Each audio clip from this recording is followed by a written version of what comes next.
సుమన్ టీవీలో మీ business promotions కోసం ఈ కింది నెంబర్ను సంప్రదించగలరు.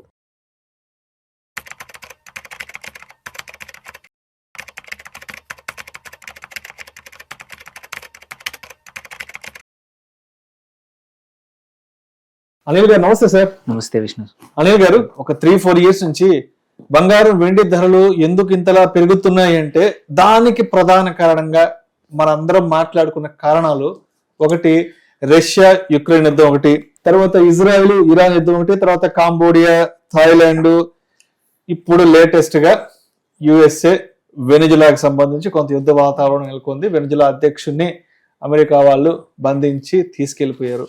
సో ఈ బంగారం వెండి ధరలు అనేవి ఎలా ఉంటాయంటే ప్రపంచంలో ఎక్కడో ఒక నెగటివ్ న్యూస్ కోసము, ప్రపంచంలో ఎక్కడో ఒక యుద్ధం కోసం వెయిట్ చేస్తుంటాయి. అంటే మేము పెరగాలి, మేము పెరుగుతున్నాం అనాలి అంటే ఎక్కడో ఒక యుద్ధం జరుగుతున్నట్టుగా కారణంగా చూపిస్తుంటారు. కాబట్టి ఇప్పుడు అమెరికాకి వెనిజులాకి కొంత యుద్ధ వాతావరణం నెలకొంది. కాబట్టి మరి బంగారం వెండి ధరలు పెరగడానికి మరి స్పష్టమైన సంకేతాలు మనకి ఇక్కడ ఉన్నాయంటారా? తప్పకుండా ఉన్నాయి. యాక్చువల్లీ ఏంటంటే వెండి బంగారానికి ఆల్రెడీ లాస్ట్ 1 year మనం చూసాము. వాటికి ఏ చిన్న నెగిటివ్ న్యూస్ వచ్చినా, అటు ఇంట్రెస్ట్ రేట్లు తగ్గినా, ఆర్ ఎకానమీ బాగాలేదు కానీ, రీసెషన్ ఉంది కానీ, ఇట్లాంటి ఎటువంటి నెగిటివ్ న్యూస్ వచ్చినా కానీ ఎవరైతే ఇన్వెస్టర్స్, ఇన్స్టిట్యూషనల్ ఇన్వెస్టర్స్ ఇవన్నీ కూడా బంగారం వైపు వెళ్ళడం అనేది మనం హిస్టారికల్లీ చూస్తున్నాము. కొత్తగా దానికి సిల్వర్ కూడా యాడ్ అయింది. అది కూడా ఒక సేఫ్ మెటల్గా, సేఫ్ హెవెన్గా సిల్వర్ కూడా స్లోగా చాలా ఇన్స్టిట్యూషన్స్, సెంట్రల్ బ్యాంక్స్ యాడ్ చేశాయి. గోల్డ్ని ఎప్పుడు కొంటాయి. సో ఈ పరిస్థితుల్లో ఇది వన్ ఆఫ్ ద మేజర్ ఏమంటారు ఆయిల్ మార్కెట్స్ కూడా లింక్ అయి ఉంది. కాబట్టి ఇది ఒక నెగిటివ్ న్యూస్ని పక్క బంగారం ట్రేడ్ అయితే ఉందో అక్కడ కంపల్సరీ ప్రైస్ పెరగడం అనేది quite common. So only thing ఏంటంటే చాలా పెరిగింది లాస్ట్ ఇయర్లో, కాబట్టి ఇంకా అంత పెరుగుతుందా, ఇంకా షాక్స్ గురవుతుందా అనేది మాత్రమే క్వశ్చన్. అది కూడా గురవుతుందనే అవకాశమే ఉంది. ఎందుకంటే ఈ అనిశ్చితి ఇంకా వేరే, ఇప్పుడు వీళ్ళు వెనిజువేలాకి వెళ్ళి వాళ్ళ ప్రెసిడెంట్ని అటాక్ చేసి ఎత్తుకెళ్ళిపోయారు. అలాంటి పరిస్థితులు రేపు ఇరాన్లో వస్తే ఎలా? ఇరాన్ గట్టిగా బదిలిచ్చే అవకాశం ఉంది. ఎందుకంటే న్యూక్లియర్ కంట్రీ. ఇరాన్ మీద ఎటువంటి దాడులు చేసినా వాళ్ళు ఊరుకోరు. వెనిజువేలా దగ్గర న్యూక్లియర్ పవర్ లేదు, అందుకోసమే వాళ్ళది వాళ్ళు డిఫెండ్ చేసుకోరనే ధైర్యంతో అమెరికా ఇంత అంటే సాహసానికి పూనుకుంది, ముందుకెళ్ళింది అండ్ చేయగలిగింది. బట్ ఇరాన్ అలాంటి పరిస్థితి కాదు. వాళ్ళు అఫీషియల్గా యాక్సెప్ట్ చేసినా చేయకపోయినా న్యూక్లియర్కి సంబంధించిన మెటీరియల్ కానీ, వాళ్ళ రీసెర్చ్ కానీ, బాంబ్స్ కానీ, క్షిపణులు కానీ, నాన్ న్యూక్లియర్ క్షిపణులు కూడా పెద్ద పెద్దవి ఉన్నాయి. కాబట్టి వాళ్ళు ఏం చేస్తారు, అమెరికా దాకా వెళ్ళకపోయినా అమెరికా స్నేహితులు ఎవరైతే గల్ఫ్లో ఉన్న కంట్రీస్ ఉన్నారో వాటి మీద చేస్తారనే భయంతో ఫుల్ ఫ్లెజ్గా పెరుగుద్దా అనే భయం అనేది పోస్ట్ దిస్. ఎందుకంటే ఒకసారి ఎవరు ఏమనట్లేదు. ఇప్పుడు అమెరికా ఎంత చేస్తే చైనా పెద్దగా కామెంట్ చేయట్లేదు, రష్యా పెద్దగా చేయట్లేదు, యుఎన్ పెద్దగా చేయట్లేదు, వేరే కంట్రీలు కూడా జస్ట్ చిన్నగా ఖండిస్తున్నాయి అంతే. ఎవరు కూడా అమెరికాను గట్టిగా ఒక మాటని ఎందుకు చేసావు అనే పరిస్థితి లేదు.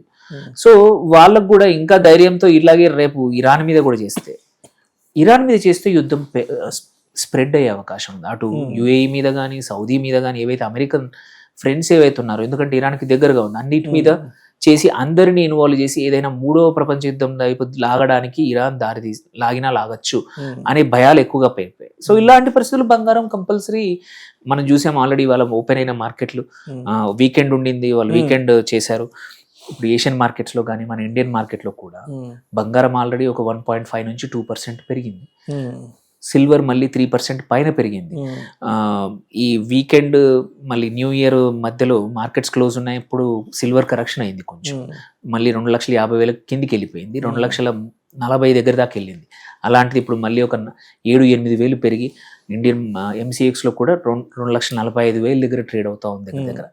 సో వాటికి ఏంటంటే ఏదో మన అందరూ సంతోషపడ్డాం, సిల్వర్ పడిపోయింది, కరెక్షన్ అయింది, కొంచెము ఇంకా తగ్గుద్దేమో, కానీ ఇలాంటి న్యూస్ రావడం వల్ల ఇంకా పెరుగుతుంది.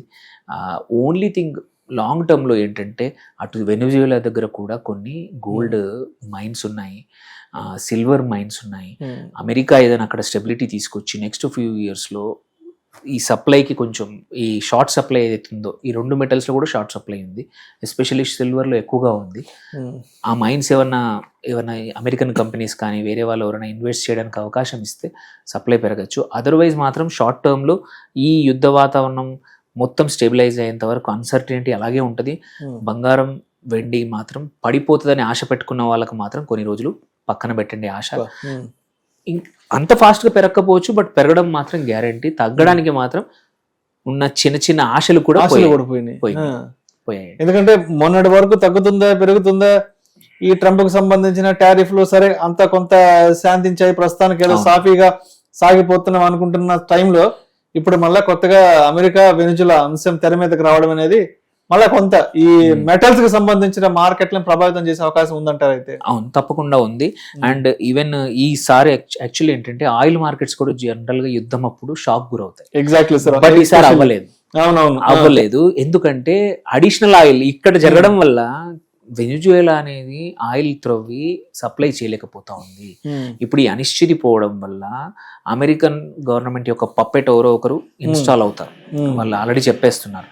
ఆల్రెడీ చూడండి వాళ్ళ నేరేటివ్ ఎంత గట్టిగా ఉంటదంటే అమెరికన్ వెనిజుయేలా అపోజిషన్ లీడర్ కి ఆల్రెడీ నోబెల్ ప్రైజ్ ఇప్పించారు ఈ సంవత్సరం.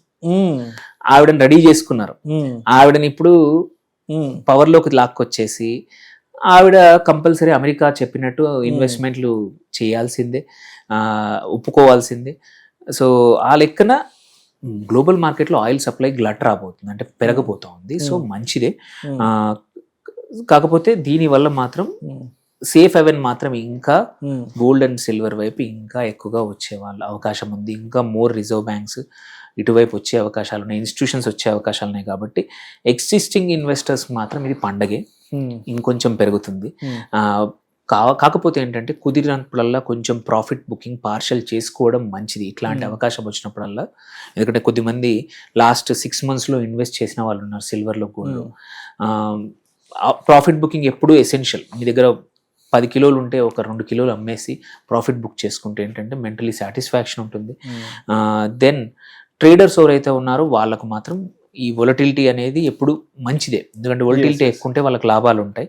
సో ఓన్లీ సాడ్నెస్ ఎవరికంటే వెయిట్ చేస్తా ఉన్నారో సిల్వర్ బంగారం తగ్గుతుందని, వాళ్ళకు మాత్రం ఎప్పుడు అవకాశం రాదు. రైట్.